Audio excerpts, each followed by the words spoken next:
नमस्कार मेवा दम्रुवनेत समदा सदहम शरणयामि नमस्कार मेवा संगरुवनेत समदा महासंग शरणयामि नमस्कार मेवा तुन्नुरुवनेत समदाति शरण शरणयामि साधु साधु साधु। अवधि सहोदर ඥානතුසිත ස්වාමීන් වහන්සේ ඇතුළු ගරුතර මහා සංඝරත්නයන් අවසරයි ශ්‍රද්ධාවන්ත පින්වත්නි, අද මේ පින්වතුන් මේ දුරුතු පුන් පොහොය දවසේ අපගේ බුදුරජාණන් වහන්සේගේ අනුශාසනාව විදිහට උපෝසථ දවසේ රහතන් වහන්සේලා අනුගමනය කරමින් උන්වහන්සේලාගේ ජීවිතේ උන්වහන්සේලා ආරක්ෂා කරගත්ත ශික්ෂාපද කීපය අද දවසේදී මේ පින්වතුන් සමාදන් වෙලා රහතන් වහන්සේලා අනුගමනය කරමින් වාසය කරනවා. ඉතින් බුදුරජාණන් වහන්සේ තමයි අපට අනුදෙන් වදාළේ ගිහි උපාසක පිරිස හැටියට ගිහියන්ට ආරක්ෂා කරගන්න තියෙන සීලය තමයි පංචශීලය. ඉතින් උපෝසථ දවසේදී රහතන් වහන්සේලා ගැන හිතලා උපෝසථ සීලය සමාදන් වෙන්න කිව්වා. ඉතින් මේ වසංගත රෝග මැදින්ම අපි අපේ වැඩ කටයුතු කරගෙන යන්න ඕන. මොකද ඉතින් මේවා අවසන් වෙලා අපට නිදහස් පරිසරයක් කවද හැදෙයිද කියන්න බෑ. සිල් සමාදන් වෙන්න. ඉතින් අනිත් වැඩ කරන අතරේ අපි මේවත් කරගන්න ඕන. ඉතින් පින්වත්නි, ඔබ දන්නවා අද වගේ පොහොය දවසක තමයි බුදුරජාණන් වහන්සේ ඉස්සෙල්ලාම ලංකාදීපයට වැඩම කළේ. ඉතින් බුදුරජාණන් වහන්සේ නමක් පහළ වෙන්නේ ඉතා කලාතුරකින්. බුදුරජාණන් වහන්සේ දේශනා කළ බුද්ධ කියන වචනේවත් අහන්න ලැබෙන්නේ නැති කාලේ තමයි මේ ලෝකේ වැඩිපුර තියෙන්නේ. එතකොට අපි මනුස්ස ලෝකෙට එනකොට ජීවමාන බුදුරජාණන් වහන්සේ නමක් අපේ හැබැයි ඇස් දෙකින් දකින්න අපිට අවස්ථාවක් නැති වුණාට ඒ වගේ උතුම් ගුණ දරාගෙන වැඩි සිටින උත්තමයන් වහන්සේ නමක් ගැන අහන්න ලැබිච්ච එක අපේ ලොකු වාසනාවක්. ඉතින් උන්වහන්සේ පිරිනිවන් පාලා අවුරුදු මිලියන ගණන් ලක්ෂ ගණන් ගිහිල්ලා නැහැ. උන්වහන්සේ පිරිනිවන් පාලා තාම අවුරුදු 2500 ගණන් තමයි ගෙවි තියෙන්නේ. ඉතින් අපේ කාලෙට ඒක දීර්ඝ කාලයක් වගේ දැනුණට ඇත්තටම මේ සංසාරෙත් එක්ක බලද්දී බුදුරජාණන් වහන්සේ පිරිනිවන් පාලා වැඩි කාලයක් නෑ. ඉතින් මේ චතුරාර්ය සත්‍ය අහන්න ලැබෙන්නේ බුදුරජාණන් වහන්සේ නම පහළ වුණු කාලෙට විතරයි කියලා අපි දන්නවා. දැන් බලන්න පින්වත්නි, මේ සමාජයේ දිහා ඔබ චුට්ටක් හැරිලා බලන්න. මේ සමාජයේ වැඩ කටයුතු කරන මිනිස්සු දිහා පොඩ්ඩක් හැරිලා බලන්න. ඔබ පැත්තක ඉඳලා ඒ මිනිස්සු කරන කියන ක්‍රියාවන් දිහා බලාගෙන ඉන්න. ඒ කාටවත් ධර්මයේ උලගක්වත් වැඩිලා නැති බව ඔබට තේරෙනවා ඇති. එතකොට අපි මෙච්චර චතුරාර්ය සත්‍ය කතා කරලා ඒ මිනිස්සුන්ට ඒක අහන්න ලැබිලා නැහැ. එතකොට බලන්න අවාසනාව කියන එක ළඟ තියෙන දේ. වාසනාවත් ඒ වගේ. වාසනාවත් ළඟ තියෙනවා. නමුත් ඉතින් මුණ ගැහිවිද කියන එක කියන්න බෑ. දැන් ඔබේ කවුරු හරි ඇහුවොත් බුදුරජාණන් වහන්සේ මොකද්ද දේශනා කළේ කියලා ඔබ දන්නවා චතුරාර්ය සත්‍ය පිළිබඳ තමයි දේශනා කළේ කියලා. නමුත් මේ වචන කියාගන්න බැරි අය මේ සමාජෙ කොච්චර ඉන්නවද? අපිත් එක්ක එකට වැඩ කරලා තියෙනවා, කතා බහ කරලා තියෙනවා, නමුත් ඒක ගන්න චතුරාර්ය සත්‍ය. එතකොට බලන්න එහෙනම් අවාසනාව කියන එක කොයි වගේ දෙයක්ද? ඉතින් ඒ නිසා අපිට මේ චතුරාර්ය සත්‍ය අහන්න ලැබිච්ච එක ලොකු වාසනාවක්. ජීවිතේ අපිට මොනවා ලැබුණේ නැත. මොනවා ලැබුණත් නැත ප්‍රශ්නයක් නෑ. අපිට චතුරාර්ය සත්‍ය අහන්න ලැබිච්ච එක ගැන හිතලා සතුටු වෙන්න පුළුවන්. ඉතින් එහෙනම් චතුරාර්ය සත්‍ය ගැන තමයි අපි තේරුම් අරගන්න මහන්සි ගන්න ඕනේ. චතුරාර්ය සත්‍ය ගැන තේරුම් අරගත්තොත් නුවණින් කල්පනා කළොත් එයාට මේ ජීවිතය ගැන මේ සංසාර ගමන ගැන යම් තරමක් දුරට තේරුම් ගන්න පුළුවන්. ඉතින් චතුරාර්ය සත්‍ය තේරුම් ගන්න බැරි වුණොත් අපිට මේ ලැබිච්ච මනුෂ්‍ය ජීවිතේ ප්‍රයෝජනයක් කරගන්න හම්බෙන්නේ. ඉතින් ඒ නිසා පින්වත්නි දැන් අපි ගත්තොත් අපේ බුදුරජාණන් වහන්සේ ඉස්සෙල්ලාම මනුෂ්‍ය ලෝකේ ඉපදුනාට පස්සේ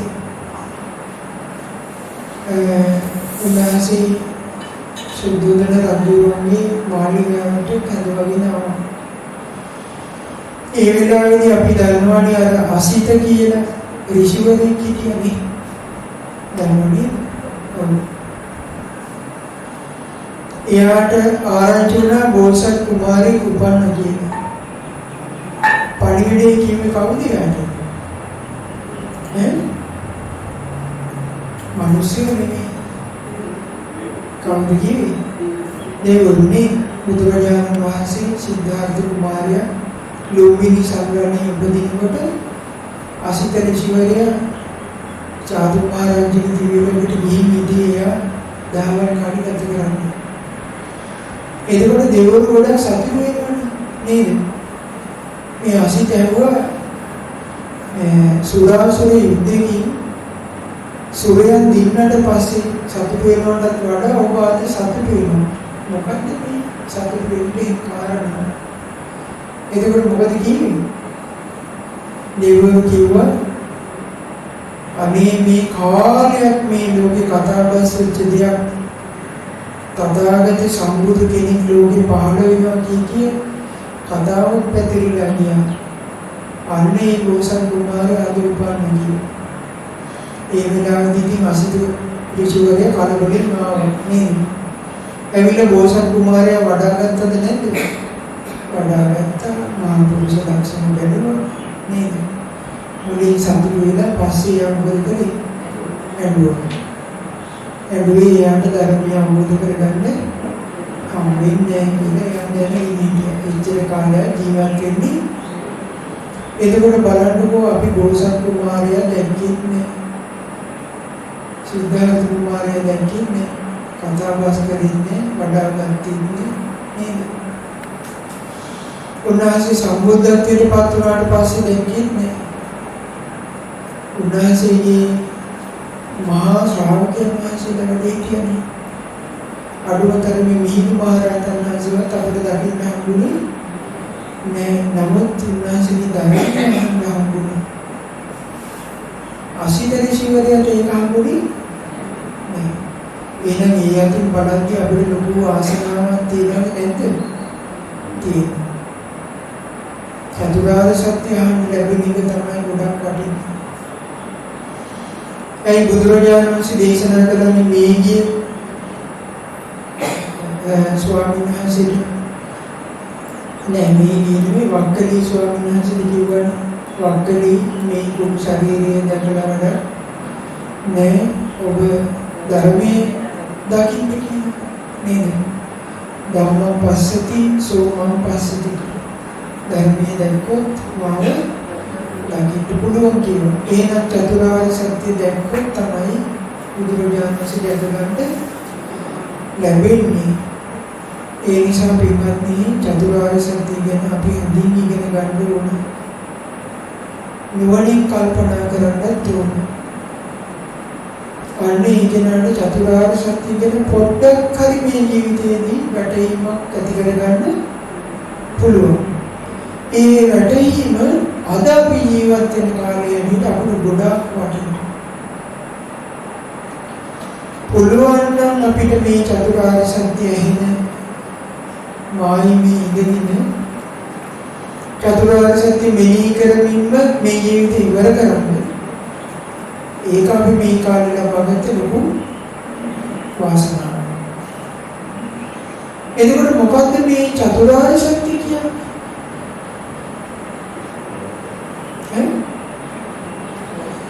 මොකද්ද චතුරාර්ය සත්‍ය කියන්නේ?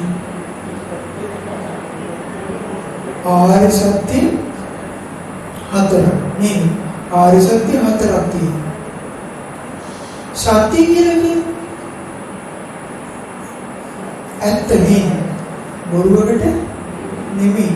මේ ලෝකේ පවතින යථාර්ථය කියනවා. එහෙනම් මේ ලෝකේ ආර්ය සත්‍ය හතරක් තියෙනවා. පළවෙනි ආර්ය සත්‍ය දුක්ඛාර්ය සත්‍ය. දුක නම් වූ ආර්ය සත්‍ය. මොකක්ද දුක කියලා කියන්නේ? බුදුරජාණන් වහන්සේ දේශනා කරන කතමංච බික්කවේ දුක්ඛං අරිය සත්‍යං. පින්වත් මානුනි මොකක්ද දුක නම් වූ ආර්ය සත්‍යය? බුදුරජාණන් වහන්සේ අපට විස්තර විදිහට දුක ගැන කියලා දෙනවා. මොකද්ද? ඉපදීම දුක. බුදුරජාණන් වහන්සේ දේශනා කළ ජාතිපි දුක්ඛ. ඉපදීමයිති දුකට. දැන් අපි කියමුකෝ ඔන්න අපි මනුෂ්‍ය ලෝකෙට උපන්නා. පාපුසින් තමයි අපි බිහි වුනේ. එතකොට මේ බිහිවීම දුකටදයිති සැපේට? දුකටනේ. ඒක සැපේටයි ටික නෙමෙයි. එතකොට දැන් අපි ඉපදිලා ඉන්නේ ඔන්න මනුෂ්‍ය ලෝකෙ. එතකොට කලින් ජීවිතේ කොහේ කියන්නේ දන්නේ නැහැ. කලින් ජීවිතේ මරණයට පත් වුණාට පස්සේ අපි ඇවිල්ලා මනුෂ්‍ය ලෝකෙ උපන්නා. එතකොට මනුෂ්‍ය ලෝකෙ උපන්න නිසා දැන් අපි වැස්සෙන් පින්නේ දුක් විඳිනවද නැද්ද? ඔව්. පිපාසයෙන් බඩගින්නේ දුක් විඳිනවා. ඊළඟට ලෙඩ දුක්ඛම් කඩුවලින් දුක් විඳින යුද කොළහල වලට මැදි වෙනවා. රාඩු සරවල වලට මැදි වෙනවා. ගාමරා ගන්නත් වෙනවා. ඒ ඔක්කොම මේ මනුෂ්‍ය ලෝකෙ උපන්න නිසා නේද? ඔව්. එතකොට එන මනුෂ්‍ය ලෝකෙ ඉපදීම දුකට අයිති එකක්. සැපේ පැත්තේ තියෙන එකක් නෙමෙයි. හැබැයි අපි ගත්තොත් එහෙම සතර අපායට වඩා මනුෂ්‍ය ලෝකෙ හොඳයි. හිම බලද්දි සැපයක් තියෙනවා. නමුත් ඒක ඇත්තටම ගත්තොත් එහෙම දුකට තමයි ඇති.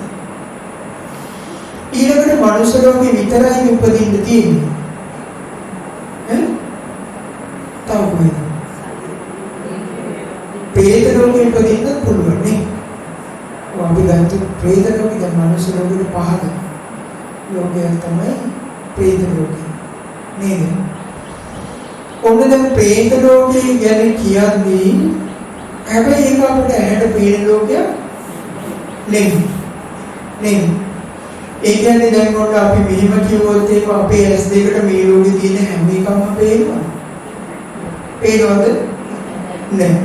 අපේ කන් දෙකට මේ ලෝකේ තියෙන හැම දෙයක්ම ඇහෙනවද? ඇහෙන්නේ.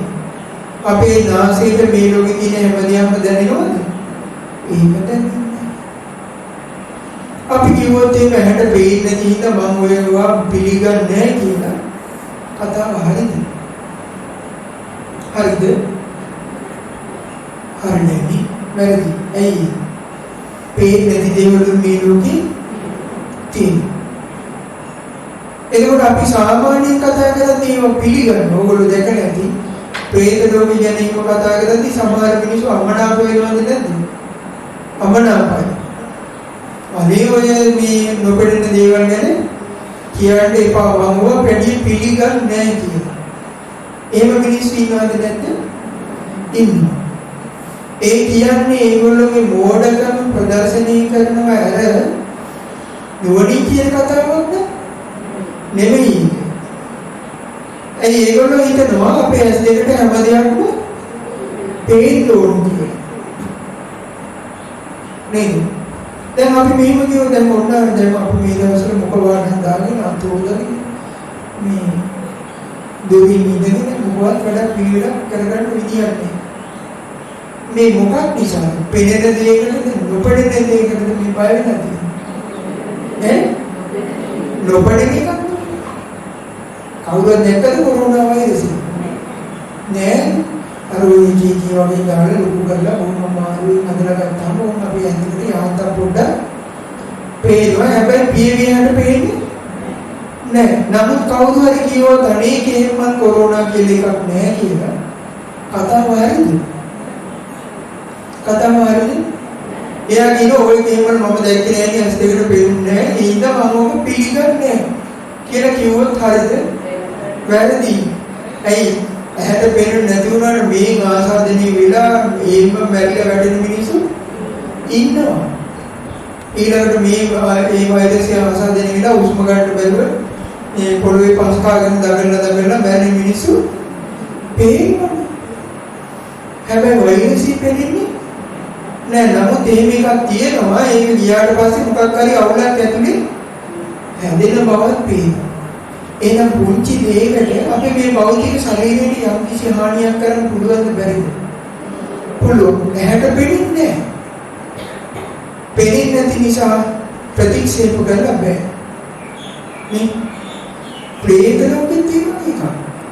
ඒකවල කොරෝනා වෛරසය පිළිගන්න පුළුවන්. මේගොල්ලෝ ඇහෙන් දැකලා නැහැ. ප්‍රේත ලෝකෙ ගැන කියන්නේ ඇහෙන් දැකලා නැහැ කියලා පිළිගන්නේ නෑ. ඉතින් මේක මේ මිනිස්සුන්ගේ මෝඩකම නෙමෙයි. මෝඩකම.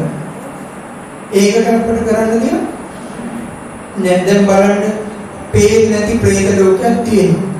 එතකොට මේ ප්‍රේත ලෝකේ ඉන්න අය ඇතම අවස්ථාවල තමන්ගේ ඥාතීන් ගෙහිම වෙයිලා කරදර කරන අවස්ථා අහන්න නැද්ද?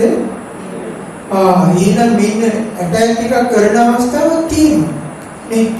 පෙනෙන්නේ නැති කෙනෙක් ඇවිල්ලා අපේ පෙනෙන මිනිස්සුන්ට කරදර කරන අවස්ථා තියෙනවා. ඉතින් වෛරසෙත් ඒ වගේ තමයි. පේන්නේ නැති වෛරසයක් නායෙන් ඇතුළට ගිහින් මේ මැරිලා වැටෙන මිනිස්සු. මේ වගේ තමයි ප්‍රේත ලෝකය. පෙනෙන්නේ නැති වුණාට ප්‍රේත ලෝකය කියන එක තියෙනවා. ප්‍රතික්ෂේප කරන්න බෑ. නුවණ තියෙන කෙනෙක් ප්‍රතික්ෂේප කරන්නේ. අපි කියවොත් ඔන්න ප්‍රේත ලෝකේ දැන් ඉපදීමනේ අපි කියන්නේ. එක ප්‍රේත කොටසක් ඉන්නවා බුදුරජාණන් වහන්සේ දේශනා කළා. කොයි වගේද? පිපාසී බඩගිනි ජීවිත. නේද? මනුස්ස ලෝකේ තියෙන මිනිස්සු නැද්ද? ඉන්නවා. අපි කාලා බීලා වැඩි වෙලා කැම જાති විශ්ික කරනවා. නමුත් මනුස්ස ලෝකේ බඩගිනි ඉන්න මිනිස්සු කොටසකුත් ඉන්නවා. එතකොට ඊට මනුෂ්‍ය ලෝකේ එහෙමයි ඉන්නවනේ. ප්‍රේත ලෝකේ බඩගින්නේ ජීවිත කාලෙම ගෙවන ප්‍රේතෝ ඉන්නවා කියන එක පිළිගන්න බැරිද? පුළුවන්. බුදුරජාණන් වහන්සේ දේශනා කළ සමහර අයගේ යොදුන් ගණන් විශාල ශරීර තියෙනවා. හැබැයි ඉදිකට සිදුරක් තරම් පුංචි කටක් තමයි තියෙන්නේ. කොච්චර වතුර බීගෙන ගියත් කවදාවත් පිපාසය නෙවෙන්නේ, පිපාසය සංසිඳින්නේ. කොච්චර කෑම අර පුංචි සිදුරෙන් කෑවත් උසගින්න නෙවෙන්නේ. මේ වගේ ප්‍රේත ලෝකේ පන්නන පිපාසයෙන් බඩගින්න ඉන්නවා කියන්නේ. ඒක ප්‍රේත කොටසයි. තව ප්‍රේත කොටසක් ඉන්නවා, ඒගොල්ලෝට කෑම බීම හම්බෙනවා. මොනවාද කන්න හම්බෙන්නේ? පිළිකුල් දේවල්. කෙල, සෙම, සොටු, අසුචි, මල මුත්‍ර ආදී අපි බැහැර කරන ඉවත ගන්න දේවල්. නේද? ඒවා කාලා බීලා ඉන්න පිරිසකු ඉන්නවා. දැන් අපි තිරිසන් සත්තු දකින්නනේ සමහර අසුචි මල මුත්‍ර අනුභව කරන නේද? ඒවා අසුචි මල මුත්‍රායි කියලා ඒගොල්ලෝ ඒවා ගන්න බැහැ කියලා වෙන දේවල් ගන්න පුළුවන් ඒගොල්ලෝ. බැහැ. ප්‍රේත මොකෙන් තියෙන්නේ තමයි. ඒගොල්ලෝ හොඳ දේවල් කොච්චර තිබුණත් කන්න බෑ. අසුචි මල මුත්‍රා තමයි අනුභව කරන ජීවිත. දන්නවා පිළිකුල් දෙයක් කියලා නමුත් කරන්න දෙයක් නෑ. බලන්න ඉතින් මිනිස්සු ඉන්නවනේ ඩස්බින් එකේ තියෙන ඒවා ඇදලා අරන් කාලා ජීවත් වෙනවා නේද? ඒගොල්ලෝ හොඳටම දන්නවා මේ කුණු බාස්කට් එකේ තියෙන ඒවා කන්න කියලා. කරන්න දෙයක් ප්‍රේත ලෝකේ තියෙනවා. අසුචි තමයි කන්නේ. ඒක දන්නවා අය. නමුත් කරන්න විසඳුමක් නෑ. ප්‍රේත ලෝකේ උපන්නාම ඉන්නවා. ඊළඟට තව කොටසක් ඉන්නවා. කොහොමද? ඒගොල්ලෝ ගිනිදැල්වලින් පිච්චි ජීවත් වෙන ප්‍රේත කොටස. තව කොටසක් ඉන්නවා. ඉතින් අපි පිනක් අනුමෝදන් කළොත් ඕගේ පිටින් පොඩ්ඩක් කෑම බීම ආදී ලැබෙයි.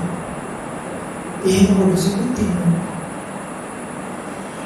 හැබැයි ඉතින් එහෙම පින් දෙනවා කියන එක ලෝකේ බහුල වශයෙන් තියෙන එක නෙමෙයි. අනේ ඔය දාන්නේ කියන්නේ ඕම අතලොස්සක් කෙනෙක් තමයි තමන්ගේ ඥාතීන් සිහි කරලා පින් අනුමෝදන් කරන්නේ.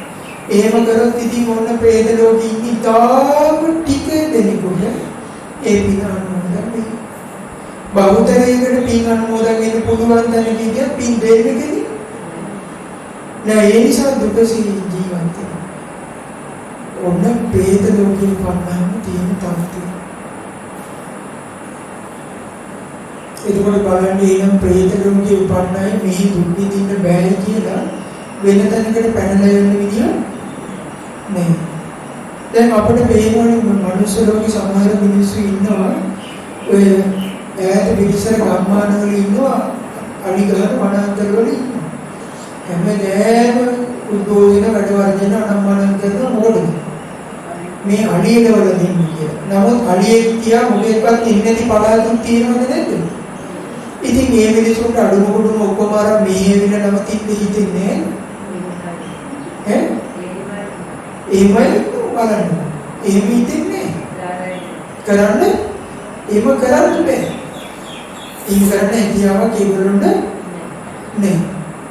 දැන් බලන්න යුද්ධ කොටවල තියෙන පැතිවල අපි ගත්තොත් උතුරේ ඉන්න ඉස්සර යුද්ධ තියෙන කාලේ යුද්ධේ තියෙන පළාත්වල මිනිස්සු හිටියේ නැද්ද? ඉතින් මේ බෝම්බ සත්‍යත්‍ය වෙඩි සත්‍යයක්වත් එහෙම නැති පළාතු තියෙනවා. ඉතින් ඒගොල්ලොන්ට එහෙම අතහැරලා මේ ඇවිල්ලා නවතින්න බෑ නියමකට. ඒ වගේ තමයි ප්‍රේත ලෝකය. දුක විඳිනවා මහ විශාල දුක නමුත් පැනලා යන්න බෑ ඒක. ඒක තමයි ලෝකයේ ඇති. එහෙනම් ප්‍රේත ලෝකෙ ඉපදීම දුක. ඊළඟට අසුර අපාය. ඊටාම දරුණු පිරිසක් තමයි අසුරයන් කියන්නේ. ඒගොල්ලෝ තේ ලෝකෙ ඉපදිලා දුක සීවාසී කරනවා. ඒගොල්ලන්ට ධර්මය අවබෝධ කරගන්න බැහැ. ඊළඟට තියෙන ලෝකයක් තමයි නිරය. නිරය කියන්නේ තනි කරම දුක් විඳින්න සකස් වෙච්ච තැන. නේද?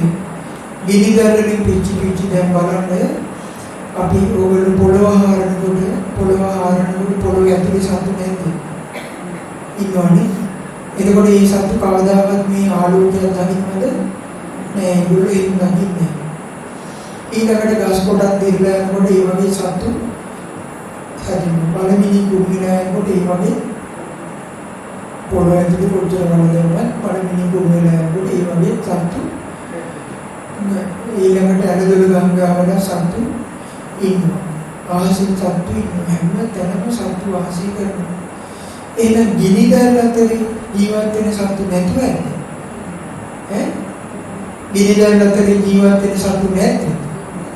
ඉන්නවා. ඒක අපිට පිළිගන්න පුළුවන් නේද?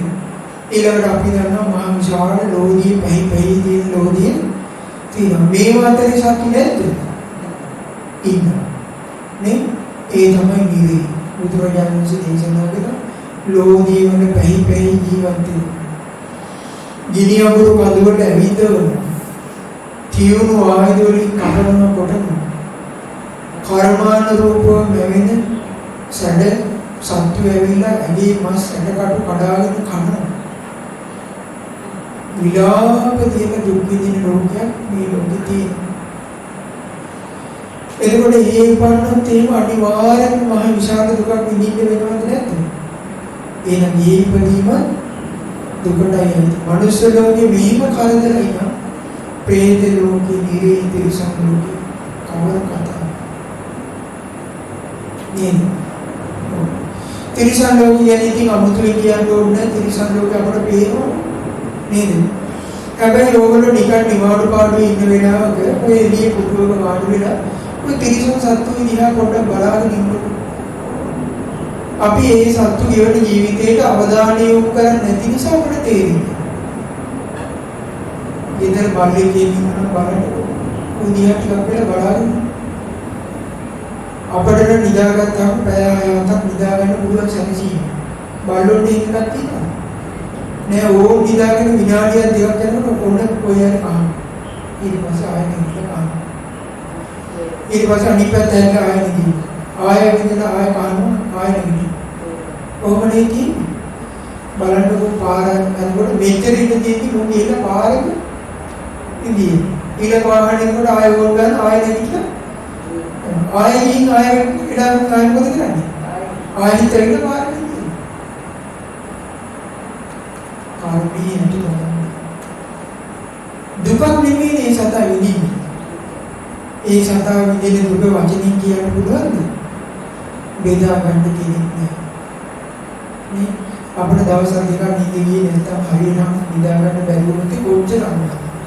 උන්නත් ඒ වගේ තමයි. යාන වාහන වලට අතපය අහුවෙලා කැඩෙනවා. අපිට දුකට වෙන කවුරුවත් බේත් කරන්න නෑ. කවුරු තුන්ගිරට කන්න දෙන්නේ කියලා දෙන්නේ කවුරුත් නෑ. එතකොට මේ සත්තු තනියෙන් ලොකු දුක තිරිසන් ලෝකේ කිනිකා කහකොටගෙන තමයි ජීවත් වෙන්නේ. අපිට කන්න බොන්න ටිකක් හොයාගන්න ගියපුවම අපිට මරණ බයක් ඉන්නේ නෑ. නමුත් තිරිසන් සතෙකුට එහෙම නෑ. පිපාසයෙන් වතුර ටිකක් හොයාගෙන බොන්න ගියොත් සැනසීමක් නෑ. බඩගින්නට මොනවා ටිකක් කන්න හොයාගෙන ගියොත් සැනසීමෙන් කන්න හම්බෙන්නේ. එතෙන්ද වෙලා තව එකෙක් ඉන්නවා අර සතාව අල්ලගන්න. එතකොට ජීවිත බයක් තියෙනවා කියන්නේ දුකක් නෙමෙයි. ලොකුම දුක. නේද? එතකොට ආයෙත් බලන්න ඊළඟට අපි කියවත්තොත් දිව්‍ය ලෝකේ ඉපදීම. දිව්‍ය ලෝකේ ඉපදීම හොඳයි. මොකද්ද හොඳයි? මනුෂ්‍ය ලෝකෙට වඩා සතර අපායට වඩා හැම දෙයකටම වඩා හොඳයි. කන්න බොන්න ටික හම්බෙනවා. රැකීරක්ෂා කරන්න ඕනේ. යාන වාහන ජලනවා කියන එකක් නෑ. දේවල් වල හදනවා කියන එකක් නෑ. ඒව පින නිසා ලැබෙනවා. නේ? දැන් බලන්න මනුෂ්‍ය ලෝකේ ඉන්න මිනිස්සුන්ට පිනක් නැත්තම් දුක් මානසික මහන්සි වෙලා gadol කැටේ තියලා ගියා හදා ගන්න ඕනේ. නමුත් මනුෂ්‍ය ලෝකේ සල්ලි භාගي තියෙන මිනිස්සු මොකද කරන්නේ? gadol gadol තියා බැඳ ඉන්නවද? නෑ ඒගොල්ලෝ සල්ලි අරන් ගිහිල්ලා විකුණන්න තියෙන ඊටම ගියා බලලා මේක හොඳයි කියන සල්ලි විතර සුසුස්ලා. පින නෙමෙයිද? පිනනේ. ඊටත් වඩා පින තියෙනවා දිව්‍ය ලෝකයේ අයිති. ඒගොල්ලෝනේ දිව්‍ය ලෝකෙ උපදිනකොටම මාළිග පහළ වෙනවා දෙසිදස්සල් පහළ වෙන කැමවීම පහළ වෙනවා. මොකද කියන්නේ පින නිසා. මේ පිළිගන්න පුළුවන් නේ. මනුස්ස ලෝකේ තින්නවනේ ගෙවන්න හදන්න නැති මිනිස්සු. නේද? ඉතින් ආගියම. නමුත් ඉතින් මේ දිව්‍ය ආයුෂයේ දිවිල ඉවර වෙනකොට මොන මාළිගාවවල කොයි හිටියා? ආපහු සංසාර ගමනටම වැටෙනවද නැද්ද? එහෙනම් දිව්‍ය ලෝකේ කියලා කියන්නේ ඉපදීම දුකටයි තියෙන්නේ. එහෙනම් තේරුම් ගන්න බලන්න ඉපදීම නිසා පුංචි හරි සැපයක් තියෙනවද කොයිම? නේ. ඒ නිසා බුදුරජාණන් වහන්සේ ඉපදීම කියන එක දුකටයි දෙයක් කියලා දේශනා කළා. ඊළඟට බුදුරජාණන් වහන්සේ දේශනා කළා මොකක්ද? ඉපදීම දුක මොකක්ද? ජරාවටපත් වීම දුක නේ. ජරාපි දුක්ඛ. ජරාවටපත් වෙන එක මොකද්ද? ජරාවටපත් වෙනවා කියන්නේ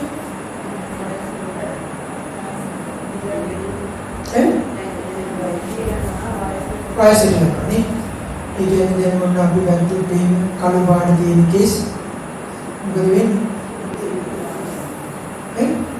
සුදු වෙනවා. ඊළඟට තාටික ගැලෙන්න වැටෙනවා. හැම රැලි වැටෙනවා. ඊළඟට අඹල දුබල වෙලා මේ ශරීරයෙන් පොත බුදු විලා ජරා ජීවිතේ වෙනවා. එහෙම ගිහින් ජරාවට බැරි වෙලා ඇඳට වැටෙනවද නැද්ද? වැටෙනවා. එතකොට එහෙනම් මේ ශරීරයේ ජරාවටපත් වෙනවා කියන්නේ මේක.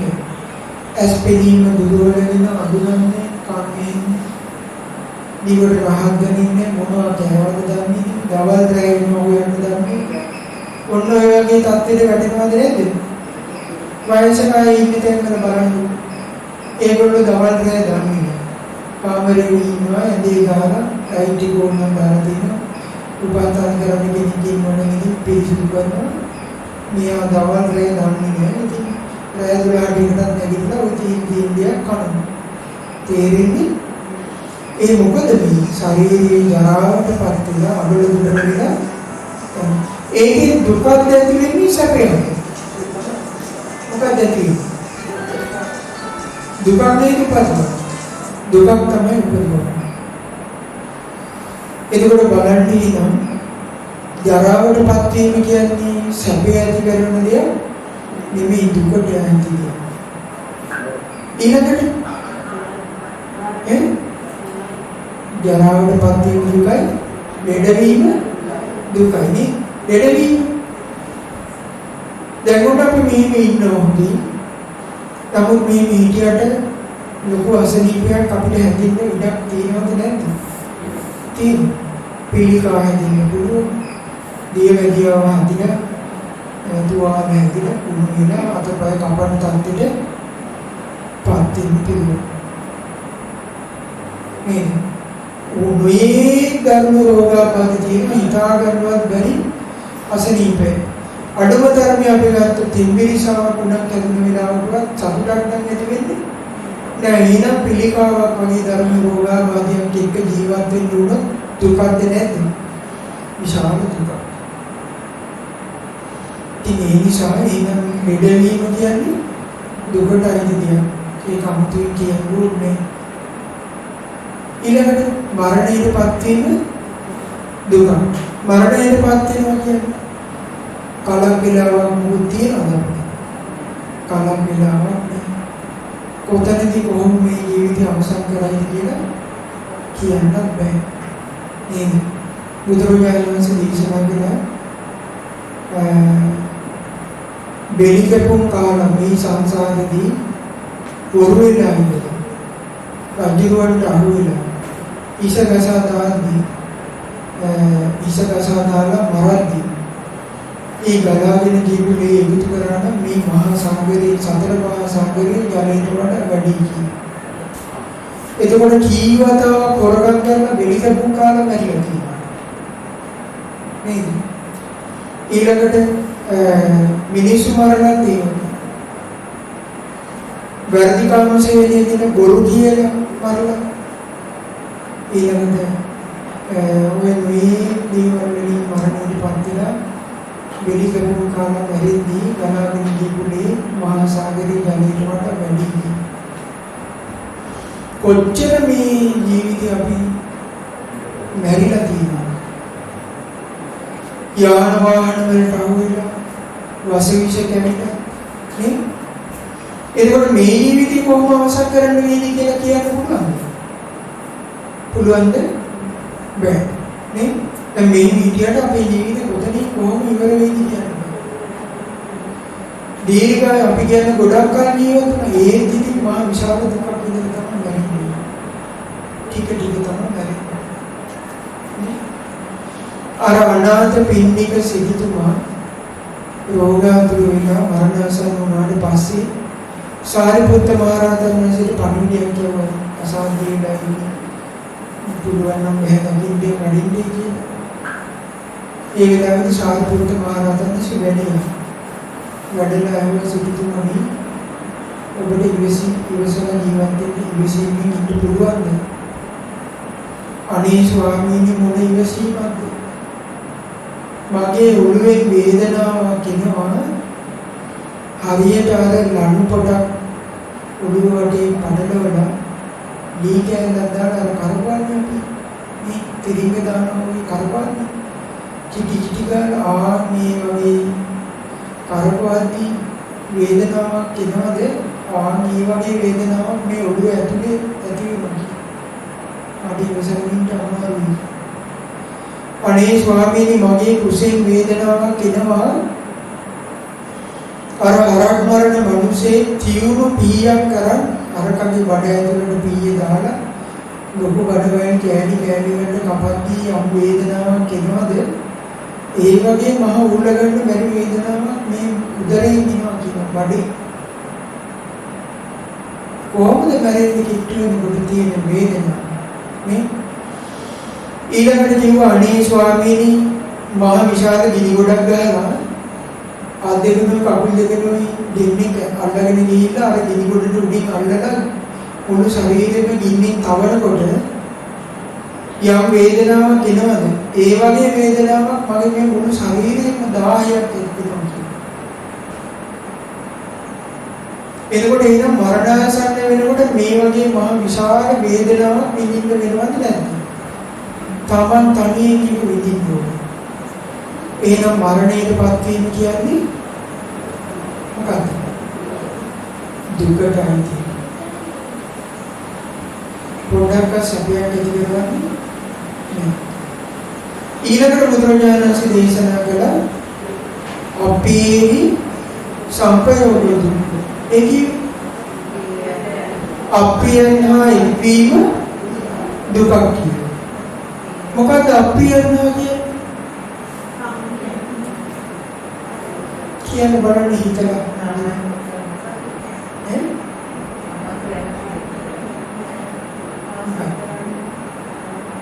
වන්න අපිට අප්‍රියමනාපයි ඉන්න. ඒගොල්ලොත් එක්ක එකට ජීවත් වෙන්න වෙනවා. ඒක දුකක්ද නැද්ද? දුක. නේද? ඒක දුකක් තමයි. තව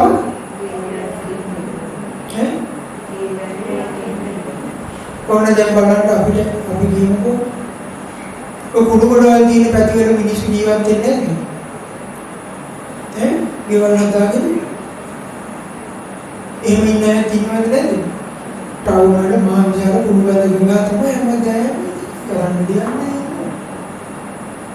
එහෙනම් අප්‍රියමනාප රූප දකින්න හම්බෙනවනම් ඒකත් දුක නෙමෙයිද? දුක. අප්‍රියමනාප ශබ්ද ඇහෙනවනම් නිදහසක් කියලා ඇත්තෙම හැමතිස්සෙම අප්‍රියමනාප ගන්ධයන් නම් දැනෙන්නේ. ඒවත් එක්කම ජීවත් වෙන්න වෙනවා නම් දුකක් නෙමෙයි. දුකද නැද්ද? දුකක් නේ.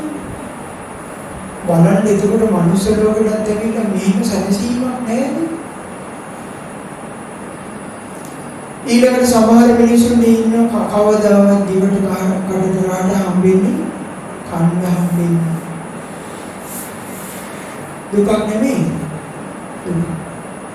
තිරිසන් ලෝකේ පෙරේත ලෝකේ දේවාදී තැන්වල ගත්තොත් එහෙම මේක මීට වඩා තියුණු විදිහට තියෙනවා. ඒ කියන්නේ දැන් නිරේ උපන්න කෙනෙකුට ප්‍රියමනාප රූප කොහෙන්ද දකින්නේ? නෑ ප්‍රියමනාප ශබ්දය අහන්න නෑ අප්‍රියමනාප දේවල් තමයි තියෙන්නේ. එහෙනම් අප්‍රියේ සංපයෝග දුක්ඛ කියන්නේ ඒකයි. අප්‍රියන ඉපීම අප්‍රියන අප්‍රිය පුජ්‍යලෙන්නට ඉපීම දුක්ඛ. ඊළඟට පියේහි විපයෝග දුක්ඛ. පියන්නේ කවුද ප්‍රියයි? අම්මා තාත්තා නේද? දුව දරුවෝ ඥාති ඒගොල්ලෝ ප්‍රියමනාපයිද නැද්ද අපිට? නමුත් ඉතින් පරිලා අපිට වෙන්නේ වෙනවද නැද්ද? දැන් ඕගොල්ලෝ දැකලා ඇති වයසකයි මොහොතේ මිනි වීඩියෝ දැක්කම අනේ උඹට දාලා යන්න බෑ කියලා හිතනවා. ඇත්තට මේ පුද්ගලයාට විශාල දුකක් තියෙනවද නැද්ද? අපිට ඒක දැනුම් නැති වුණාට අපටත් ඒ අවස්ථාව එන්න ඕනේ. අපි කියමු පිළිකාවක් ඇදලා අපි ඇඳේ වැඩිලා ඉන්නවනේ. දැන් ටික හුස්ම යනවා මෙදා පාට ගොඩේන පාටක් නෑ වගේ අපිට දැනෙනවා කියන්නේ. එතකොට ඇත්තටම අර දරුමල්ලෝ අතාරින්න වෙනවද නැද්ද? අතාරින්න වෙනවා ආයි ජීවිතේ කවදාවත් හම්බෙන්නේ නෑ. ඒක අපි දන්නවා. අම්මා තාත්තා අතාරින්න වෙනවා දේපල දුව දරුවෝ මේ සියලු දේ අතාරින්න වෙනවා. එතකොට ඒක එනම් දුකක්ද නැද්ද? ඒ පුද්ගලයාට තමයි මේ දුක දැනෙන්නේ. අපිට මේ අවස්ථාවට මුහුණ දෙන්නකම් අපිට ඔබ තේරෙන්නේ නැහැ. හැබැයි අපිත් මේ අවස්ථාවට ආව දවසේ තමයි අපිට තේරෙන්නේ. එහෙනම් පියයන්ගෙන් වෙන්වීම කියන්නේ පුංචි දෙයක්ද? පුංචි දෙයක් නෙවෙයි විශාල දුකක්. ඊළඟ බුදුරජාණන් වහන්සේ දේශනා කළ කැමැතිදී ඔබේ දුක දැන් මෙහිම කියන්නේ අපිට ඉතින් අනේ කොහේවත් උපදින්නේ නැතුව ඉන්න කියලා කැමැත්තක් අපිට එනවා. එහෙම කැමති වුණාට උපදින්න නැතුව ඉන්න පුළුවන්ද? බැහැ. වයසට ගිහින් මිනිස්සු දැක්කම අපිට එනවා අනේ මෙච්චර නම් වයසට යන්නේ නැත්තම් හොඳයි මා. කියලා කැමැත්තක් එනවා. එහෙම කැමති වුණාට හම්බෙනවද? නෑ. මරුනේ නැත්තම් එහෙම වයසට ගිහින් උපන්න වෙලා ඇදේ වලට භූමි ඉන්න සීතේ. ඊළඟට අපිට හිතෙනවා අනේ මේ දෙඩ වෙච්ච මිනිස්සු දැක්කම අනේ මට නම් මේ වගේ අසංගතයක් හැදෙන්න එපා කියලා. නමුත් එහෙම කැමති වුණාට එහෙම හම්බෙන්නේ ආත්මවිදි දිනුලදී නේද? මැරෙන්නේ නැතුව අපිට ඉන්න තියෙන හොඳයි කියලා හිතනවා. මේ ධර්මවල මේ නෑදෑයෝ අම්මලා තාත්තලා පවුලේ ඔක්කොම එක සතුටින් කාලා බීලා ජොලියෙන් ඉන්න වෙලාවක අපිට හිතෙනවා අනේ මේ කට්ටියත් එක්ක මේ විදිහටම හැමදේම ඉන්න තියෙනවා මැරෙන්නේ නැතුව. නමුත් ඒ කැමතිවට හම්බෙන්නේ නෑ. කැමති දේ නොලැබෙනවා. බුදුරජාණන් වහන්සේ දේශනා කළ සංකීර්තේන පංච උපාදානස්කන්ධ දුක්ඛ.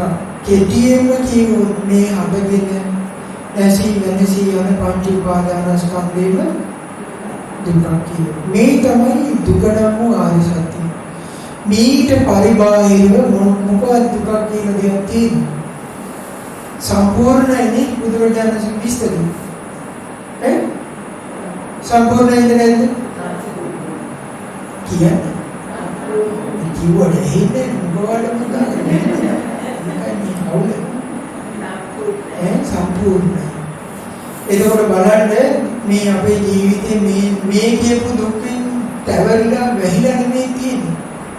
සම්පූර්ණ මේ කියන දුකින් අපේ ජීවිතේ යට වෙලාද නැද්ද තියෙන්නේ? ඉපදීම දුක තියෙනවද නැද්ද? වයස කියන්නේ ලෙඩ වෙන එක, මැරෙන්න වෙන එක, ඊළඟට අප්‍රියමනාපය තියෙනවා. පියයන් වෙන්නේ ඔක්කොම තියෙනවා. ඒ කියන්නේ සම්පූර්ණම දුකෙන් අපි යට වෙලා ඉන්නේ. ඔය අතරේ ඉතින් මොනවා හරි ඉතින් ඔය ප්‍රියමනාප රූපයක් දැක්කොත් සතුටු. මේ චීතුවක් ආවම පොඩ්ඩක් සතුටු. කට්ටියත් එක්ක මොනවා හරි ටිකක් හදාගෙන කාලා ජොලියෙන් ඉන්නකොට ආදී සතුටුයි. ඒගොල්ලෝ ගියාට පස්සේ ඊට වඩා මාළු. එතකොට එන විශාල දුකක් තියෙනවා පුංචි සැපයකින් වහලා තියෙනවා. නේද? ආනිය. එතකොට අපිට මේ පුංචි සැපේ ඈත් කරලා මේ මහා විශාල දුක දැක ගන්න පුළුවන් නම් හරිනේ. පුළුවන් වුණොත් හරි. එහෙනම් ඒක දකින්න තියෙන්නේ මොකෙන්ද? නුවණින්නේ ඇස් දෙකට පෙනෙන එක නෙමෙයි නුවණට ගෝචර දෙයක්. නුවණින් තමයි මේක දකින්න තියෙන්නේ. ඇත්තටම බලන්න මේ ධර්මවලුත් එක්ක එකතු වෙලා ඕම සතුටින් ඉන්නකොට හොඳයි. නමුත් ඒ ඔය කියන සැපේ ASCII ඉපදීමේ දුක තියනවද නැද්ද? වයසට යන එක, ලෙඩ වෙන එක, ඊළඟට මැරෙන්න වෙන එක ඔක්කොම තියෙනවා ඇතුලේ. ඒ කියන්නේ තමයි මේ අපි කිචි කිචි ගාලා පොඩ්ඩක් කිනාගෙන සතුටින් ඉන්නේ. නේද? එහෙනම් මේ තමයි දුක නම් වාසන්ත. කාලයකට අයිති එකක් නෙමෙයි. අතීතයට අනාගතයට වර්තමානයේ කියන කිසි වෙනසක් නැහැ. දුක දුකමයි තමයි. දුක දුකම තමයි. මේ තමයි දුක නම් වාසන්ත. දෙවෙනි වාසන්ත මොකක්ද?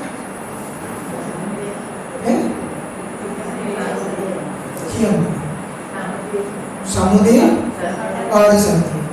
ඒ කියන්නේ සිංහලේ කියව දුක හට ගැනීම නම් ආරසන්ත. නේද? මොකක් නිසාද දුක හටගන්නේ? කියන්නේ මොකක් නිසාද දුක හටගන්නේ? තණ්හාව නිසා නේ. තණ්හාවෙන් බැඳිලා ගියපු නිසා තමයි දුක හටගන්නේ. කෙටියෙන්ම කිව්වොත් තණ්හාව කියන හේතුව නිසා තමයි දුක කියන ඵලය හම්බෙන්නේ. එහෙනම් තණ්හාව තියෙන තැන තමයි දුක තියෙන්නේ. නේද? ඒ තමයි දෙවෙනි ආර්ය සත්‍ය. තුන්වෙනි ආර්ය සත්‍ය කියන්නේ දුක නිරෝධ වීම. එහෙම නැත්නම් කියව දුක්ඛ නිරෝධ ආර්ය සත්‍ය. නේද? පාලි භාෂාවෙන් කියව දුක්ඛ නිරෝධ ආර්ය සත්‍ය. සිංහලෙන් කියව දුක නිරුද්ධ වීම නම් ආර්ය සත්‍ය. එහෙනම් දැන් කියන්න බලන්න තණ්හාව නිසා නම් දුක හටගන්නේ. දුක නිරුද්ධ වෙන්නේ. තණ්හාව නිරුද්ධ වෙන්නේ. තණ්හාවේ ඉඳන් දුක කියන ඵලය ඇදලා තියෙන්නේ. තණ්හාව නැති වෙච්ච දවසේ තමයි දුක නැති වෙන්නේ. තණ්හාව නැති වෙන්නේ නැති තව දුක කියන එක තියෙනවා. නේ? එහෙනම් තණ්හාව නිසා දුක හට ගන්නවා. තණ්හාව නැත්තම් දුක නැහැ. බුදුරජාණන් වහන්සේ බැහැලා තිබ්බේ දවසක් භද්‍රක ගාමිණී කියන කෙනෙක් ආවා. ඒ ඇවිල්ලා කිව්වා භාග්‍යතුන් වහන්සේ මට දුක හට ගන්න විදියයි දුක නැති වෙන විදියයි කියලා දෙන්න කිව්වා. මොකද්ද කියලා දෙන්න කිව්වේ? කරුණ දෙකයි. මොකද්ද? දුක හට ගැනීමයි දුක නැති වෙන විදියයි කියලා දෙන්න කිව්වා.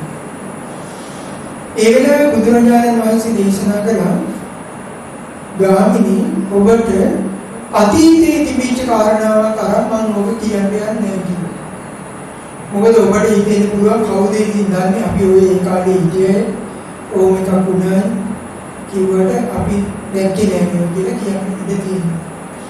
අනාගතය ආරම්භය ඔබ කියන්නේ නැහැ කිව්වා. මොකද අනාගතේ ඕම එකක් වෙයිද නැති කියලා හිතා ගන්න බෑ.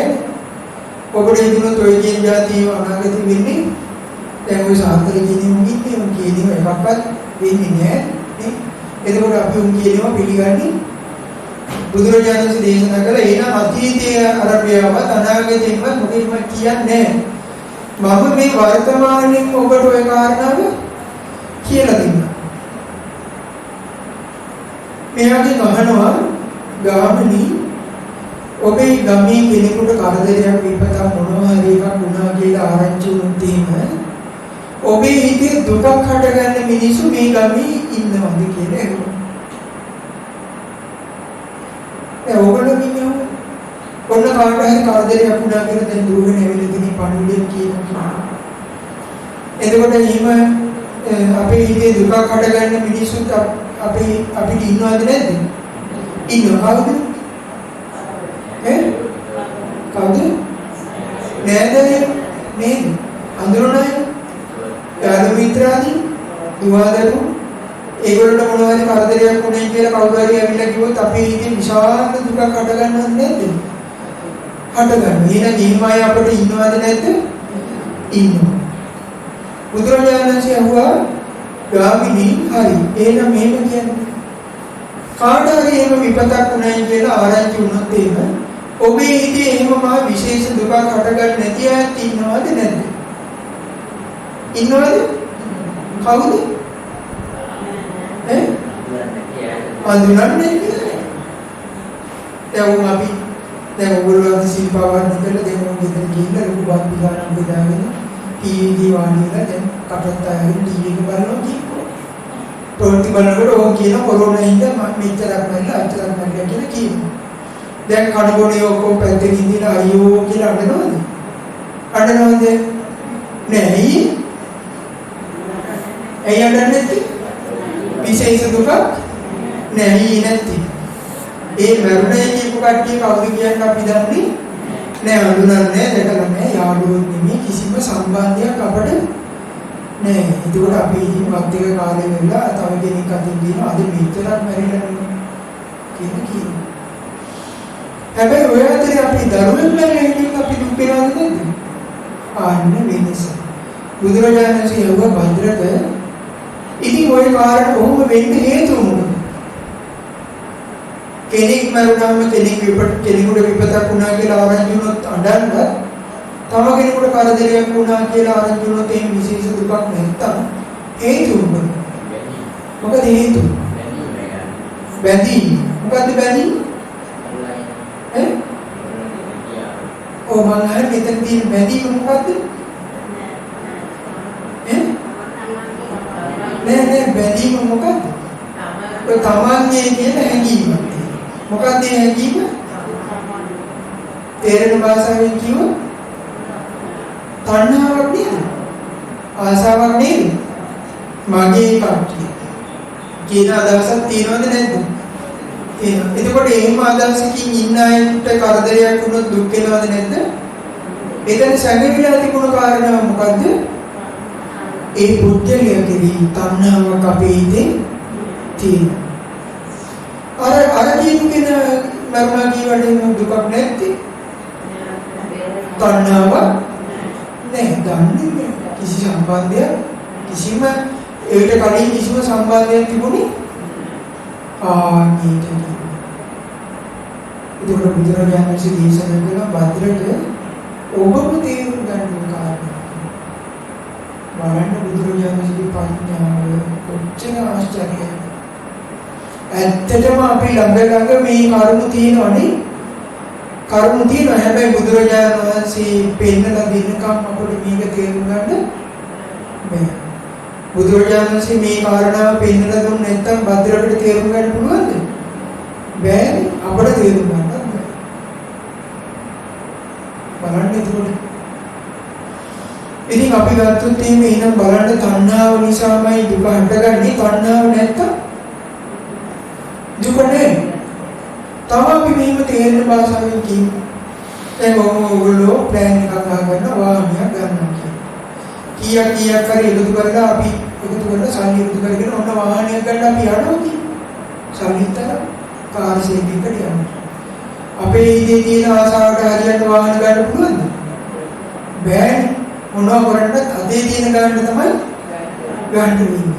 ඉතින් ලොකු වාහන තිබ්බට එහෙම ගන්න බෑ. අපේ හිතේ තියෙන අතේ තියෙන සල්ලි වලට හරියන්න ඕන වාහනයක් අපි සල්ලි දීලා ගත්තා කියන්නේ දැන් ඩීගේ වැඩ ඔක්කොම ඉවර කරලා වාහනේ ඕකාර සෙල්ලකින් අරන් ඉදිරියට එනවා. හරිද? දැන් මේ වාහනේ කාගේද? කාගේද? තමන්ගේ මගේ නේ. මගේ කාර් සෙල්ලකේද? කාර් සෙල්ලකේ මිනිහට දායිති? නෑ දැන් මිනිහට දායිති. දැන් මට දායිති.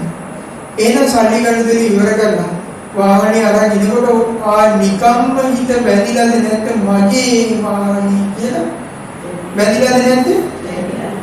අමුදෙන් උදේට නැගිටලා තතකට මැදලා එහෙම වාහනේ දිහා බලලා මේක මගේ වාහනේ කියලා හිතන්න ඕනද? ඒ හිතන්න ඕනද? නෑ නෑ ඒ හිතන්න ඕනේ. වාහනේ ගන්නකොටම මගේ කියන අදහස බැඳිලා ඉවරයි. දැන් එනකොට ඕම් හපුණා කියන්නේ දැන් මොකද වෙන්නේ? දුකක් අට ගන්නවද නැද්ද? දුකක් අට ගන්නවා. ඇයි ඒක කාගේද? මගේ නිසා. නේද? අපි කියමුකෝ අපි පාවිච්චි කරන වෙන මිනිහෙකුට විකුණනවා. විකුණලා සල්ලි ටික ගත්තා කියලා දැන් මිනිහා අරන් යනකොට ඕම් අපි පාරේ යනකොට දකින්න මිනිහා අප්පගේ වාහනේ. අපි ඒකෝර යනවා ගමන නවත්තලා අනේ අපෝ මගේ වාහනේ කියන දුවගෙන යනවද? යනවද? නැහැ. ඒ යන්නේ නැති. දැන් මේක මගේ නෙවෙයි. මොකද මේ වෙනස් උනේ? සල්ලි දීලා ගන්න දෙනව බේරගත්තා. එතකොට අර මගේ කියන හැඟීම මොකද උනේ? සල්ලි දීලා දීගේ ඊට වඩා ඉවර කරලා ඒ පිළිලක් කරනකොට මගේ කියන අදහසත් නිකම්ම නැති වුණානේ. ආසාව අත්හැරපු නිසා නේ විකුණුනේ සල්ලි දීලා හරි කමන්නේ ඒ වැඩේ කරගත්තේ. වාහන දෙවිච්ච ආසාව අත්හැරියා. එතකොට මොකද උනේ? ඒක කඩුණයි කියලා අපිට දුක නෑ. එහෙනම් බලන්න ඇතුලේ ආසාව තියෙන නිසා දුක හට ගන්නවා. ආසාව නැත්තම් මොකද නැති? දුක අපි කියන්නේ ඕගොල්ලෝ දීලා මොන සාරියක් කරන්න කියන්නේ. දැන් ඕම් බලලා කියලා ඒක කාමල් මාරියේ දාලා තියෙනවා. හරිද? දැන් ආසයිද නැද්ද ඒකට? ආසයි දැන් මේකට මොනවා හරි ආනියක් වුණොත් දුකයිද නැද්ද? දුකක් අඩගන්නවා. අපි කියමුකෝ අපි පාවිච්චි කරනවා. පාවිච්චි කරලා පරණ වෙනවා. පරණ වුණාට පස්සේ අපි මොකද කරන්නේ?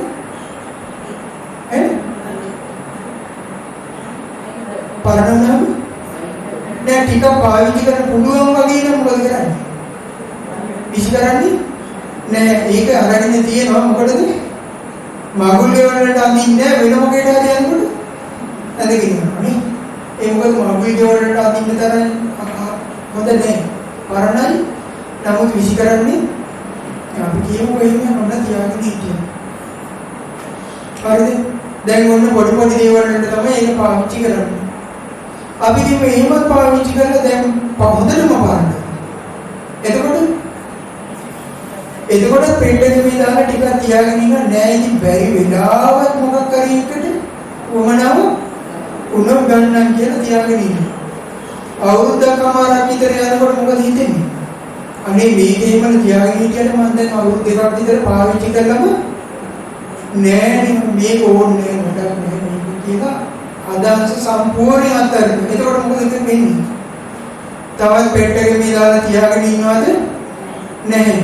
ඒකට ආසාව සම්පූර්ණයෙන් නැති වෙච්ච දවසට ඒක අපි එළියට අරන් විශ්ි කරලා දානවා. හැබැයි චුට්ටක් හරි ආසාවක් තිබුණා නේ කමන්නේ දැඩි කඩමල්ලකට හරි ගන්න තියෙනවා නේ. එහෙම තමයි ආසාවේ. ආසාව සම්පූර්ණයෙන් නැති වුණාට පස්සේ තමයි අපි ඒක විශ්ි කරලා දාන්නේ. එහෙනම් බලන්න ආසාව නිසා දුක හටගන්නවා. ආසාව නැත්තම් දුක නැහැ. හැබැයි අපි ආස කරන දේවල් හැටියට අර වාහන වගේ සල්ලි දීලා නම් බේරන්න බෑ. මොකද වාහන වලට තියෙන ආසාවෙදී වාහනේ විකුණලා සල්ලි අරන් හරි බේරගත්තා. නමුත් අපි ඇසට ආස කරනවද නැද්ද? අපේ ඇසට අපි ආසයිද නැද්ද? ආසයි. රූපෙට ආසයිද නැද්ද? ආසයි. එතකොට එහෙනම් ඇහැට තියෙන ආසාව සල්ලි ගන්න දෙනුකින් බේර ගන්න පුළුවන්ද? බැහැ. රූපෙට තියෙන ආසාව සල්ලි ගන්න දෙනුකින් බේරන්න බැහැ. කනට තියෙන ආසාව නාසය, දිව, කය, මනස මේ ඔක්කොම අපි ආසාව. ඒ ආසාව දුරු කරනවා කියන එක සල්ලි වලින් ගන්න දෙනු කරන්න බැහැ. ඒක මොකද කරන්න ඕනේ? ඇහැට තියෙන ආසාව අත්හරින්න වෙන්නේ මොකකින්ද? දැන් අපි දන්නවා මගේ කියන හැඟීම නිසා තමයි වාහනේට ওই ප්‍රශ්නේ ආවේ. ඇසට තියෙන මොන හැඟීම නිසාද මේ ප්‍රශ්නේ තියෙන්නේ? මගේ. තණ්හාව නිසා අපි ඒක අල්ලගෙන ඉන්නවා. කාගේ කියලාද? මගේ, මම, මගේ ආත්මය කියලා අල්ලගෙන ඉන්නවා. එතකොට මේක සල්ලි දීලා විසඳන්න බැරි නම් මොකද කරන්න වෙන්නේ? අපිට නුවණින් කල්පනා කරන්න වෙනවා මේ මගේ නෙමෙයි මම නෙමෙයි මගේ ආත්මය නෙමෙයි කියලා නිතර හිතන්නේ. එහෙම දිගින් දිගට හිත සංසිඳවාගෙන මෙනෙහි කරද්දී යම් දවසක අපිට අවබෝධ වුණොත් මේ ඇස කියන්නේ මම නෙවෙයි මගේ ආත්මය නෙමෙයි. මේ ඇස කියන්නේ හේතුවක් නිසා හටගත් එකක්. හේතුව නැති වෙච්ච දවසට මේ ඇස නැති වෙනවා. මේ රූපෙත් හේතුවක් නිසා හටගත් එකක්. හේතුව නැති වුණාට රූපේ නැති වෙනවා කියලා යම් දවසක අවබෝධ කළොත් අන්න එයාගේ හිතේ ඇසගෙන මම මගේ ආත්මය කියලා බැසගත් අදහස තණ්හාවක් තිබුණම තණ්හාව සම්පූර්ණයෙන් මොකද වෙන්නේ? නැත්තට නැති වෙනවා. අන්න ඉදාට ඇසට තිබිච්ච තණ්හාව නිරුද්ධ වුණා. රූපෙට තිබිච්ච තණ්හාව නිරුද්ධ වුණා. නාසයට තිබුණ තණ්හාව නිරුද්ධයි. ගඳ සුවඳට තිබිච්ච තණ්හාව නිරුද්ධයි. දිවට දැනෙන රසයට තිබුණ ආසාව තිබුණා. කායට තිබිච්ච ආසාව නිරුද්ධ වුණා. කායට දැනෙන පහසට තිබිච්ච ආසාව නිරුද්ධයි. මනසට තිබිච්ච ආසාව නිරුද්ධ වුණා. මනසට ඉන්න අරමුණු වලට තිබිච්ච ආසාව නිරුද්ධ වුණා. දැන් සම්පූර්ණිය තණ්හාව නිරුද්ධ කරපු කෙනෙක්. එතකොට දැනුත් ඇහැට හානි වෙනවද නැද්ද? ඇහැ කැඩිලා බිඳලා විනාශ වෙන්නේ නැද්ද? විනාශ වෙනවා. අපි කියමු එක මෙහෙම. මම උදාහරණයක් කියන්නම්. ඔයාලා දෙන්න තියෙන මේ උඹා. උඹා දෙන්න තියෙනවනේ. උඹා බඳින්නේ කවුද? මේ තමයි පැටි අරන් ඇවිල්ලා ගෝණ හදලා තියලා උඩට බඳිනවා. ඒකට අපි කියන මොකද්ද? උඹා. එතකොට උඹා බැඳි මේ එහෙනම් මේකට තමයි උඹා අයිතිනේ. අපි කොහේ හරි යන තරගයේ කරි නැහැ කරි ඔය උඹාට තින්න ගන්න. දැන් ඌ හිතාගෙන ඉන්නවා මගේ උඹා. දැන් ඔය ළඟපාතින් හරි වෙන තරගයේ ගිහිල්ලා මෙන්න පොලේ උඹා මේක රීගා ගමු කියලා ආවොත් අර දෙනවද? අර ඌ ඉඳ දෙන්නේ ඇයි? මේ මගේ උඹාට රින් කරන්නේ මේක කියලා අර ඌ නේ. එතකොට අර තරගය හිතාගෙන ඉන්නවා ඒ උඹා එයා කියන හැබැයි එයාගේ කවුද හැදුවේ? මෙයා හැදුවේ. ඒ වගේ තමයි. හේතුවක් නිසා නාම රූප නිසා හටගත්ත ඇහැ තියෙනවා. ඔය දැන් අපි හිතාගෙන ඉන්නවා මේක කාගේද? මගේ නෙමෙයි ඇත්තට. මේක හදලා තියෙන්නේ කවුද? නාම රූප කියන හේතුව නිසා තමයි ඇස කියන ඵලෙ හැදිලා තියෙන්නේ. නාම රූප නිසා තමයි කන කියන ආයතනෙ හැදිලා තියෙන්නේ. නාම රූප නිසා තමයි නාසය, දිව, කය, මනස කියන ආයතන හැදිලා තියෙන්නේ. නාම රූප වලින් හැදිච්ච ආයතන හයක් තියෙනවා. අපි හිතාගෙන ඉන්නවා මගේ දේවල් මටයි අයිති කියලා අපි හිතාගෙන ඉන්නවා. හැබැයි ඒක හරි දෙයක්ද? හරි දෙයක් නෙමෙයි.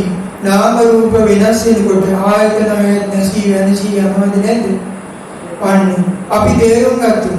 අර කලගෑ හිතුවොත් මේ මගේ උඹා නෙමෙයි બોලේ කියලා. අන්න ඒකට යාට ඒක නිදහස් වෙන්න පුළුවන්.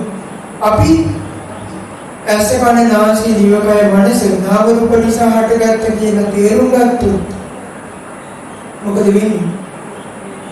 අර මගේ ආත්මය කියන හැඟීම නැති වෙනවා. තණ්හාව මොකද වෙන්නේ? තණ්හාව ඉතිරි වෙනවද?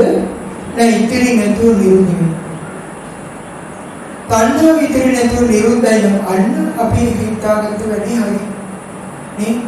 අර වාහනේ විගුණලා හිතාගත්තේ ඒ වගේ වැඩක් මෙතනක් කරගන්න. මොකද්ද? දැන් ඇස කන නාසය දිවකය මනස තියෙනවා. හටගත්තේ නාම රූප වලින් කියනක් දන්නවා. මගේ ආත්මය කියලා හැඟීම නෑ. තණ්හාව නිරුද්ධයි. අපි දන්නවා මේක හේතු නිසා හටගත් එකක් තියෙන්නේ. හේතු නැති වෙච්ච දවසට ඵලෙ නැති වෙනවා. දැන් ඉතින් ඇහැට මොකක් වුණත් ප්‍රශ්නය නෑ. කනට මොකක් වුණත් ප්‍රශ්නය නෑ. එයා සම්පූර්ණයෙන් සදාතන දුකින් නිදහස් වෙච්ච කෙනෙක්. අනේ එතන තමයි දුක්ඛ නිරෝධය කියන්නේ. එහෙනම් ඇත්තටම මේ දුක නිරුද්ධ වීම කියන එක තියෙනවද නැද්ද? තියෙනවනේ. දුක නිරුද්ධ වීම කියලා දෙයක්වත් මේ ලෝකේ තියෙනවා. නිරෝධය කියන එකක් තියෙනවා. ඒ නිසානේ නිවන කියන එක පනවන්නේ. එහෙනම් අරහත්ත්වයටපත් වෙන්න පුළුවන් කෙනෙකුට නේද? තණ්හාව කියන එක නිරුද්ධ කරන්න පුළුවන් කියලා බුදුරජාණන් වහන්සේ දේශනා කළා. අපිට තණ්හාව නිරුද්ධ කරන්න බැහැ වගේ දැනුණාට බුදුරජාණන් වහන්සේ දේශනා කළා තණ්හාව කියන්නේ නිරුද්ධ කරන්න පුළුවන් දෙයක්. ඒ නිසා රහතන් වහන්සේලා බිහිවෙන්න කිව්වා. ඒ නිසායි සත්‍යයට විමුක්තියක් කියන දෙයක් තියෙන්නේ. එතකොට එහෙනම් බලන්න තුන්වෙනි ආර්ය සත්‍ය. පළවෙනි ආර්ය සත්‍ය දුක්ඛ ආර්ය සත්‍ය, දෙවෙනි ආර්ය සත්‍ය දුක්ඛ සමුදය ආර්ය සත්‍ය, තුන්වෙනි ආර්ය සත්‍ය දුක්ඛ නිරෝධ ආර්ය සත්‍ය. හතරවෙනි දුක්ඛ නිරෝධ ගාමිනී පටිපදායි. දැන් තණ්හාව නිරුද්ධ කරනවා කියලා හිතින් හිතුවට ඒක කරන්න පුළුවන්ද? චේතනාත්මකව කරන්න පුළුවන්ද? බෑ. අතේ තියෙන එක නම් විසි කරන්න පුළුවන්. හිතේ තියෙන තණ්හාව විසි කරලා දාන්න පුළුවන්ද? පුළුවන්ද? බෑ. ඒක කරන්න වෙන්නේ කොහොමද? මාර්ගය පුරුදු කරන්න ඕනේ. තණ්හාව නිරුද්ධ වෙන විදිහේ වැඩපිළිවෙල පුරුදු කරන්න ඕනේ. නේ? නුවණින් කල්පනා කිරීම දිනු කරන්න ඕනේ. නුවණින් කල්පනා කරන්න නම් චිත්ත සමාධියක් තියෙන්න ඕනද නැද්ද? විසිරුණු හිතකින් මේ යථාර්ථය අවබෝධ කරගන්න බෑ. එන යථාර්ථය අවබෝධ කරේ නැත්නම් දුක නිරුද්ධ කරන්න බෑ. දුක නිරුද්ධ කරන්න ඕන නම් කියන්නේ යථාර්ථය අවබෝධ කරගන්න නුවණින් මෙනෙහි කරන්න ඕනේ. නුවණින් මෙනෙහි කරන්න නම් සමාධිමත් හිත තියෙන්න ඕනේ. සමාධිමත් හිතක් ඇති කරගන්න නම් දුස්සීල වැඩ කර පුළුවන්ද? එකිනෙකාට මේ එක කුඩු වේවිකම් කර කර වෛර කර කර ක්‍රෝධ කර කර පරිගාන්ත කල්පනා ඉරිසියාවෙන් පැහිපැහි එකට එක කරන්න හිතා පුළුවන්ද චිත්ත සමාධියක් ඇති කරන්න? බෑ. එහෙනම් මොකද වෙන්නේ? සීලයෙන් පිළිගන්න ඕනේ. එහෙනම් සීල සමාධි ප්‍රඥා විදියට මාර්ගයක් වඩන්න ඕනේ. ඒ තමයි ආර්ය ශ්‍රාවකික මාර්ගය. ඒ කියන්නේ සම්මා දිට්ඨි, සම්මා සංකප්ප, සම්මා වාචා, සම්මා කම්මන්ත, සම්මා ආජීව, සම්මා වායාම, සම්මා සතිය, සම්මා සමාධි. පැහැදිලිද? මේ තමයි ආර්ය ශ්‍රාවකික මාර්ගය. එහෙනම් අපි ඉස්සෙල්ලාම මේ චතුරාර්ය සත්‍ය තේරුම් අරගෙන ඉස්සෙල්ලාම අඩේ තියන්න ඕන මොකක්ද අඩිය? සීලය පුරුදු කරගන්න. කයයි වචනයයි හොඳට සංවර කරගන්න ඕන. සත්තු මරීමෙන් වළකින්න ඕන සම්පූර්ණයෙන්ම සොරකම් කිරීමෙන් වළකින්න ඕන. ඊළඟට සම්පූර්ණයෙන්ම වැරදි කාම සීලෙන් වළකින්න ඕන. බොරු කියන එකෙන් වළකින්න, මත්පැන් මත්ද්‍රව්‍ය භාවිතයෙන් වළකින්න ඕන. පංච සීලේ ඉතා පහසුවෙන් රකින්න නම් පොයේ දවසක උපෝසථ සීලේ අදි සීලේ හික්මන කෙනෙක් වෙන්නත් ඕන. නේ? ඒකත් අමතර වෙන්න තියෙන සීල් පද මොනවද? විකාණ භෝජනේ වළකින්න ඕන. නැටුම් දෙයුම් වේයුම් සූක දර්ශන නරඹණිය වගේ අයින් වෙන්න ඕන.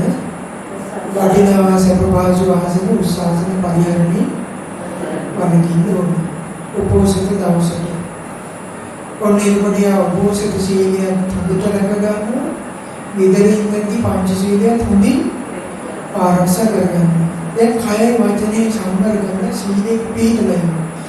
දැන් ගියාට පුළුවන් සතිපට්ඨාන භාවනා ආරම්භන හිතට අරගෙන හිත පංච නීවරණයෙන් හිත නිදහස් කරගන්න භාවනා කරන්න. නේද? අන්න කවදා හරි දවසක හොඳට චිත්ත සමාධියක් ඇති කරගන්න පුළුවන් නම් එයාට විදර්ශනාවත් පුරුදු කරගන්න පුළුවන්. විදර්ශනාව පුරුදු කරගත්තොත් එයාට ඇස කන නාසය ජීවකාය මනස යථා ස්වභාවයේ තේරුම් අරගෙන තණ්හාව නිරුද්ධ කරන්න පුළුවන්. අනේ එදාට එයාට දුකින් නිදහස් වෙන්න පුළුවන්. බලන්න ඒකෝට බුදුරජාණන් වහන්සේ දේශනා කරපු චතුරාර්ය සත්‍ය ධර්මයේ උච්චේ ලස්සනයි. නේ අපිට මේක තේරුම් ගන්න පුළුවන් වගේ කියලා යන්තම් රීතින් නැද්ද? ඉතින් නැද්ද? ඉතින් බලන්න මෙච්චර ධර්මයක් අහන්න තියෙද්දි සමහර අය ආසට අත දික්කන දෙවියන්ට ආඥා කරලා කියනවා. අනේ අපි මේ මිනිසුන්ට කමා කරනවා වගේ අපේ මේ පව් කමා කරලා දෙන්න. අපි පාපයෙන් වළක්වලා දෙන්න. අපි පාපයට යොදවන්න එපා කියලා දෙවියන්ගෙන් ඉල්ලා සිටිනවා.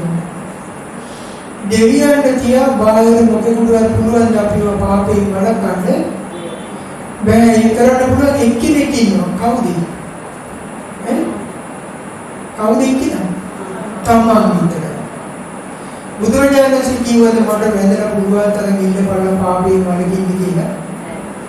නෑ. බුදුරජාණන් වහන්සේ මොකක්ද දේශනා කළේ? ධර්මයේ තේරුම් අරගෙන තමන් ධර්මයේ ඇසිරෙන්න තමන් නුවණින් කල්පනා කරන්න. දැන් මේ චතුරාර්ය සත්‍ය නුවණින් කල්පනා කරන්නේ නැති කෙනෙකුට පුළුවන් බණහත්කාරයෙන් චතුරාර්ය සත්‍ය මෙනෙහි කරවන්න බෑ. සීපද රකින්න නැති කෙනෙකුට බලෙන් ඇදගෙන ගිහින් සිල් දක්වන්න පුළුවන්ද? බෑ. ඒ නිසා මේ ආණ්ඩු පෙරලා නඩවර රාජ්‍ය දියුණු කරලා මේ ධාර්මික රාජ්‍යය හදන්න බෑ. ඒ කරනකොට කවුද? තමන්. ඒතකොට බාහිර මුඛා කෙරෙහි නැතත් කමන්නේ. කවුරු බුදු සාසනයේ බබළුවත් එකයි නැතත් එකයි. අපි මොකද කරන්නේ? අපේ සීලය රකින්න ඕන. අපි නුවණින් කල්පනා කරමු දිනු කරගන්න ඕන. එහෙම කරගත්තොත් අපිට මේ ජීවිතේ යන්තම් පිළිසරණක් හදාගන්න පුළුවන් බැරිද? පුළුවන්. බැරි නෑ. ඒ මේ චතුරාර්ය සත්‍ය කියලා දෙනකොට අපිට මේ ඇත්තක් මේ කියන්නේ කියලා වැටහෙන්නේ. එන පොඩ්ඩක් හරි ප්‍රඥාවක් අපිට තියෙනවද නැද්ද? තියෙනවා. මේක පොඩ්ඩක් අඩු ගසා දාලා පොඩ්ඩක් පොලිස් කරලා ගන්න විතරයි අපිට තියෙන්නේ. දැන් අපි නුවණින් කල්පනා කරන පුරුදු වුණා. නුවණින් කල්පනා කරන කෙනෙක් විදියටම මැරෙන්න පුළුවන් වුණා. මේක වඩා ප්‍රඥාවන්තයෙක් විදියට ඊළඟ පාර අපිට කොහේ හරි ධර්මයේ පුරුදු කරන්න පුළුවන් තැනක උපදින්න පුළුවන් බැරිද? පුළුවන්. එහෙම යෙමීට ගමනක් ගිහිලා මේ සංසාරයෙන් ගොඩ යන්න පුළුවන්. සාරිපුත්ත මහ රහතන් වහන්සේ මහා ප්‍රඥාවන්ත පුද්ගලයෙක් වෙන්න ගමන පටන් ගත්තේ මේ ජීවිතේ නෙමෙයි. නේද? කල්ප ගණනාවකට කලින්. නමුත් උන්වහන්සේ ගමන කවදා හරි අවසන් කරාද නැද්ද? මේ ජීවිතය අවසන් කරා. අපි දැන් පටන් ගත්තොත් නොපිරිහි මේ ගමන ගියොත් අපිට පුළුවන් බැරිද? පුළුවන්. ඒ නිසා මේකේ රැඳී සිටීම තමයි වඩාත්ම වටින්නේ. ඒ නිසා බැහැ කියලා හිතන්න එපා. සීපදිරි කොහොමද කරගන්න? චතුරාර්ය සත්‍ය මෙනෙහි කරන්න. ධර්මය අවබෝධ කරගන්න කල්පනා කරන්න. ඉතින් මේ සඳහා අපි හැමදෙනාටම භාග්‍ය වාසනාව උදා වේවා.